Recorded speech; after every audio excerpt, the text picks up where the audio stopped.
This budget reply was really important.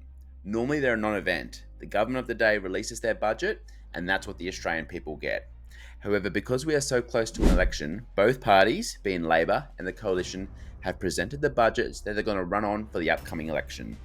So you get to absorb and look at all this information to help inform your vote. Now, I'm not here to influence your vote at all. This is a finance channel. So I did a video on the Labor budget a couple of nights ago. Tonight, I'm going to present the benefits of the Coalition budget, and where there's an equal comparison under both, I'll show you those to help you out. Let's first talk about tax cuts. The Labor government is proposing to reduce personal income tax rates, which would mean from mid-2026, the average worker would save about $5 per week. From 2027, save about $10 per week. Pretty modest. Under the Coalition budget, they're not going to touch personal income tax rates, and instead they're going to give it tax incentives to small businesses.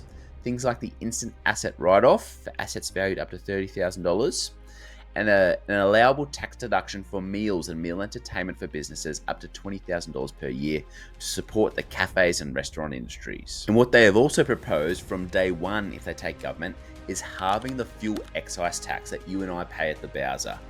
This tax is actually quite high. It can be as high as 50 cents per litre.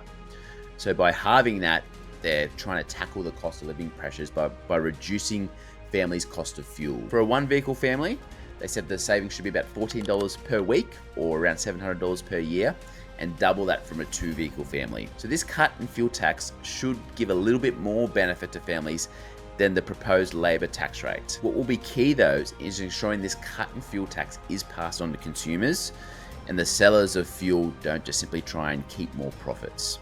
But Dutton has said that he's going to ensure the ACCC ensures that this cut in fuel tax is passed on to end consumers. For energy bill relief, Labor are proposing to give $150 to people in rebates. So that would actually happen instantly if they were to take government.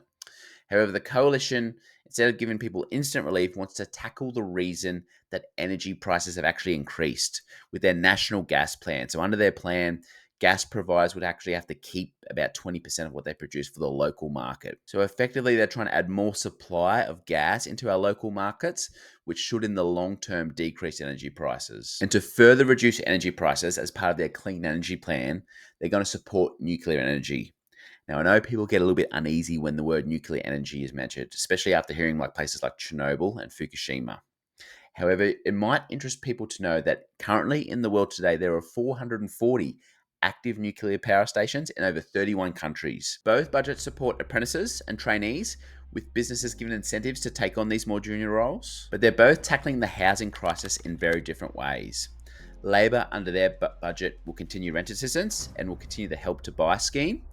Whereas under the Coalition budget, they are proposing to reduce migration, which would reduce demand on our housing supply. And they're also proposing a ban on foreign investors in purchasing existing Australian homes. In terms of health and medication, both budgets are fairly similar.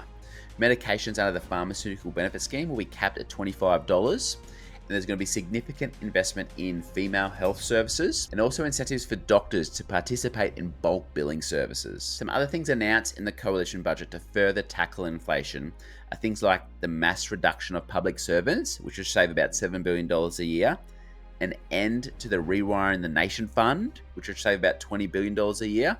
This fund is largely for the implementation of further transition lines to connect to renewable energy projects. Stopping the Housing Future Australia Fund, which would save $10 billion, and the claims that this fund hasn't actually built a single house yet. Curtailing unions, specifically the CFMEU. The Coalition government said they're going to actually deregister this union. And a focus on crime prevention, a reduction in anti-Semitism, and building the Defence Force. Hope you found that useful. A budget reply is normally pretty light on in detail. I think we'll see further information come out as the campaigns get on the way. Head over to my YouTube channel if you want to see my full video on the Labor budget, plus a whole host of other videos I do on how to save money on your mortgage, how to invest, and other hot topics in finance. Till then, see you in the next video.